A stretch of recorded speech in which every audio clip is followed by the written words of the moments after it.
The grand ballroom shimmered under a cascade of crystal light, a symphony of laughter and clinking glasses rising toward the ornate ceiling.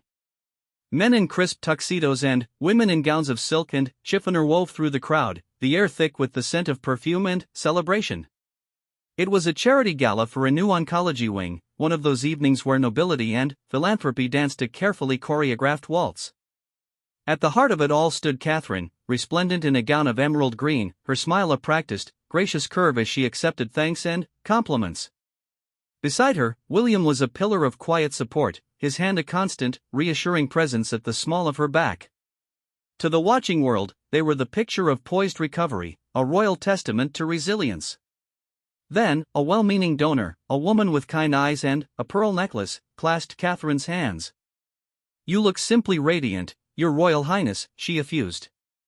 "To see you now, one would never guess the battle you fought. You must be so relieved to have it all firmly in the past." Catherine's smile did not waver, not a single muscle out of place. She offered a graceful nod, a murmured thank you. But, as the woman moved away, William felt the subtle shift. The breath Catherine took was a fraction too deep, the light in her eyes momentarily glazing over, looking at the crowd but seeing something else entirely. He leaned in, his lips close to her ear, his voice a private murmur meant only for her amidst the hundreds. "You're miles away," he said softly. It wasn't a question. Her gaze snapped back to him, the perfect composure softening into something more vulnerable, more real. She gave a barely perceptible shake of her head. "Just remembering," she whispered back. The word hung between them, heavy with unshared weight. He simply nodded, his thumb stroking a gentle arc against her dress. No more words were needed in that moment. The public spectacle faded into a blur of noise and color, and, for a few heartbeats, they existed in their own silent understanding. Later, in the quiet, rolling darkness of the car returning to Windsor, the facade finally fell. The city lights streaked past the windows like fallen stars. Catherine, her head resting against the cool glass, let out a shuddering sigh that seemed to come from the very depths of her being. The emerald gown now felt like a costume. She reached for William's hand, lacing her fingers tightly with his, seeking anchor. "Sometimes," she began, her voice hushed in the intimate dark, "when they say it's in the past, it feels like they're asking me to forget a whole country I once lived in. A terrible, frightening country, but mine." William brought their joined hands to his lips, pressing a kiss to her knuckles. "You don't have to forget anything," he said, his tone leaving no room for argument. "Tell me." And so, as the car carried them away from the glittering pretense of the evening, Catherine began, not with the diagnosis or the treatments, but with a simple, searing memory of a single, ordinary morning lost. "Do you remember," she said, her eyes closed, "the smell of the grass at Anmer Hall, right after dawn? That specific, cold, green smell?" He remembered. He remembered everything about that time. "I used to stand at the window, before anyone else was awake," she continued. "And I would just breathe it in. And then, one day, after they told me, I stood there and I couldn't smell it anymore. It was just air. That's when I knew the fight had truly started. Not with the surgery, but with losing that smell." William listened, his heart aching for that woman at the window. He pulled her closer, letting her nestle into his shoulder. The story had begun, not as a news report or a palace bulletin, but as a fragile thread of memory, drawn out from the shadows into the safety of their shared dark. The memories did not come in a neat, chronological order. They spilled out like contents of an overfilled drawer, each one sharp and distinct. Over the next few days, in stolen moments, during a walk with the children through the gardens, over a late-night pot of tea in the kitchen, sitting on a bench watching the dogs race across the lawn, Catherine shared fragments. She spoke of the crushing loneliness of the initial consultations, the way medical terms became a chilling, alien language. They were so careful, so kind, she told William, her eyes on the horizon. But, you sit there, and the words malignancy, regimen, prognosis, they hang in the air like physical objects. You feel you should reach out and catch them, arrange them into a sentence that makes sense, but your hands won't move. William remembered his own paralysis during those meetings, his role as the stoic supporter, furiously taking notes, his own fear of frozen block in his chest. He had focused on logistics, on schedules, on being the wall against which the storm would break. Now, he heard about the storm from the eye. Catherine described the surreal act of telling their children. George, with his serious, old-soul eyes, had gone very quiet before asking, "But, you will get better, Mummy?" Charlotte, ever the pragmatic one, had immediately wanted a diagram, a plan of attack. And little Louis, who simply climbed into her lap and held onto her sweater, as if his small body could keep her anchored. That was the hardest, Catherine confessed, her voice thick. Making my voice sound light, making the future sound certain, when I felt anything but that. William recalled his own fatherly bravado, the promises he made that felt like wishes thrown into a gale. The physical ordeal was a landscape of its own, which Catherine mapped with a raw honesty that left William breathless. She talked not of brave public faces, but of the private desolation. The all-consuming fatigue that felt like being buried under sand. The metallic, chemical taste that forever lingered on her tongue, ruining even water. The day she looked in the mirror and saw a stranger, pale and bald, her eyes too large in her face. "I'd think that's the Princess of Wales, and then, no, that's a cancer patient. And I couldn't make the two people meet in the glass." But, amidst the darkness, she recalled islands of light. The nurse who, seeing Catherine shivering before a treatment, brought a warmed blanket from the hospital dryer, a simple act of kindness that felt like a hug. The cards from strangers, piled high in her room, many from others who had fought the same fight, their shared experience a silent club. William's own steadfastness, which she saw not in grand gestures, but, in the mundane, the way he learned to make her a tolerable smoothie when nothing else appealed, the way he would sit and read paperwork silently beside her bed, his mere presence a comfort. "You never once let me feel I was alone in that room," she said to him, taking his hand. "Even when I was too sick to speak, you were just there. My constant." He had thought his efforts small, insufficient against the colossal enemy they faced. To hear they had been a lifeline humbled him to his core. The heart of the story, Catherine revealed one afternoon in their private sitting room, was not the illness itself, but the quiet rebellion against it. This was the part the world never saw, the secret war waged behind closed doors. "There was a day in the middle of it all," she said, curled in an armchair, "when I felt I was disappearing. Just dissolving into a patient ID number and a list of symptoms." So, she began to fight back in small, defiant acts. She described how, on the days she had a sliver of energy, she would demand to be taken into the garden, even if just for 5 minutes. She would insist on wearing her own soft cashmere socks, not the hospital-issue ones. She asked for her favorite lavender-scented candle to be lit, to push back the sterile smell of antiseptic. "It was about claiming a corner of myself back," she explained. William listened, mesmerized. He remembered these small requests, had diligently fulfilled them, but now he understood their profound significance. They weren't preferences, they were declarations of identity. She spoke of the mental battle, the dark valleys of fear that would descend in the dead of night. The terrifying what-ifs that no scan could ever fully silence. She found a therapist, a decision she made privately, to help her navigate the psychological minefield. "I had to learn that being strong didn't mean not being scared," she said. It meant being terrified and still choosing to get up, to eat the toast, to take the next step. William felt a surge of awe for her. His strength had been one of external support, hers was an internal excavation, a digging for reserves she never knew she had. Then came the pivotal moment she described as her turning point. It was after a particularly grueling round of treatment. She was frail, despondent, lying in bed at home. From the window, she could hear George and Charlotte playing in the garden, their laughter floating up like bubbles.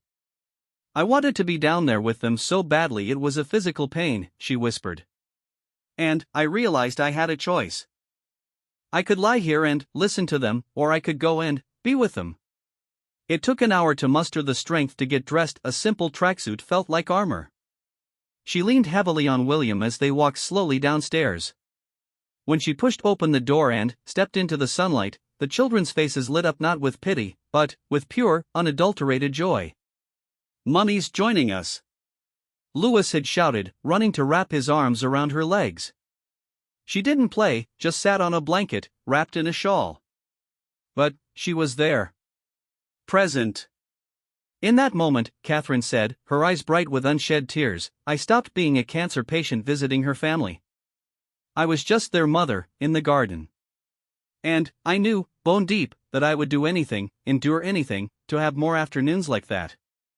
William remembered that afternoon vividly, the fragile hope in her smile, the way the sun had caught the faint, peach-like fuzz beginning to grow back on her head. He hadn't known it was a battle standard being raised, but now he saw it clearly. From that day, her focus shifted from merely enduring to actively rebuilding, one fragile, sun-dappled moment at a time. The journey back to life, Catherine explained, was far slower and more complex than the world's all-clear narrative suggested. The end of active treatment was not a finish line, but a strange, new starting line on trembling legs. She described the anxiety of the first follow-up scans, the agonizing wait for results that could, in an instant, shatter the fragile peace. You're told you're in remission, she said, but your body has been a country at war.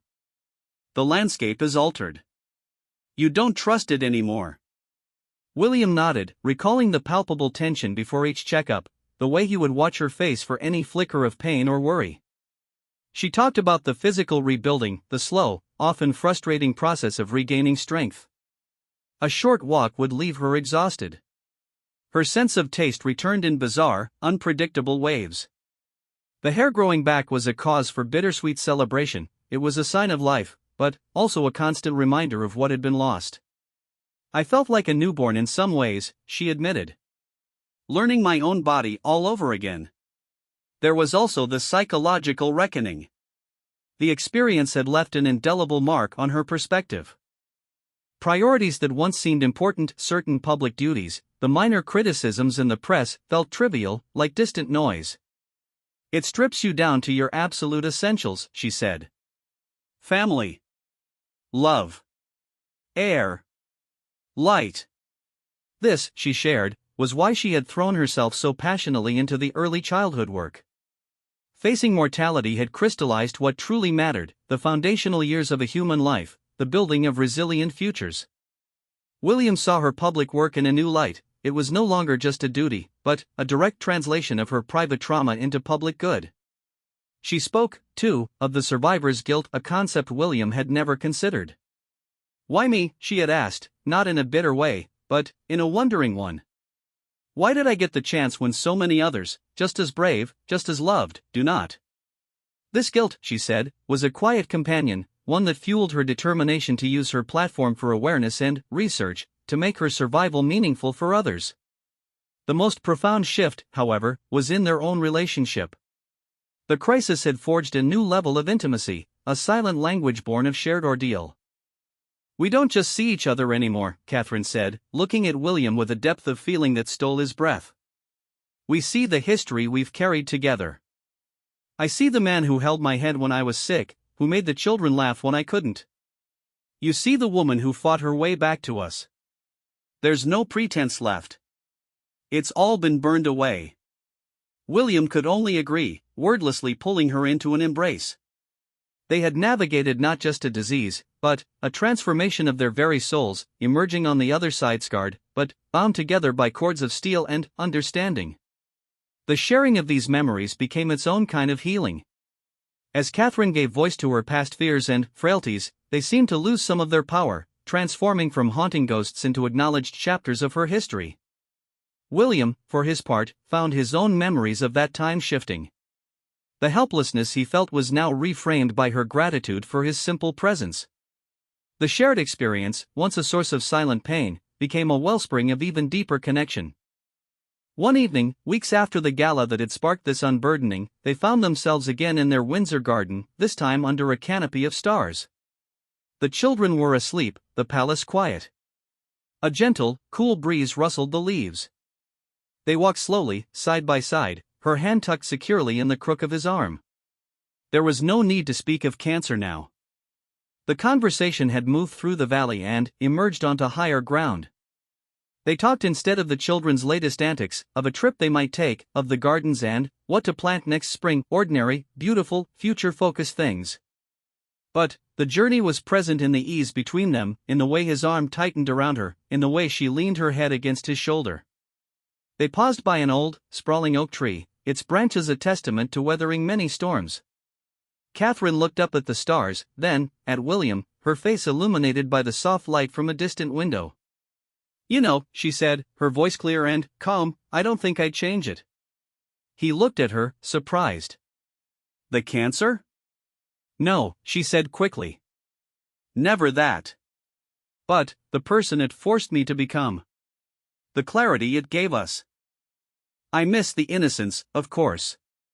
I grieve for the time it stole. But, I am more me now than I was before. And, this," she squeezed his arm, "what we have, it's deeper than I ever dreamed possible." William understood.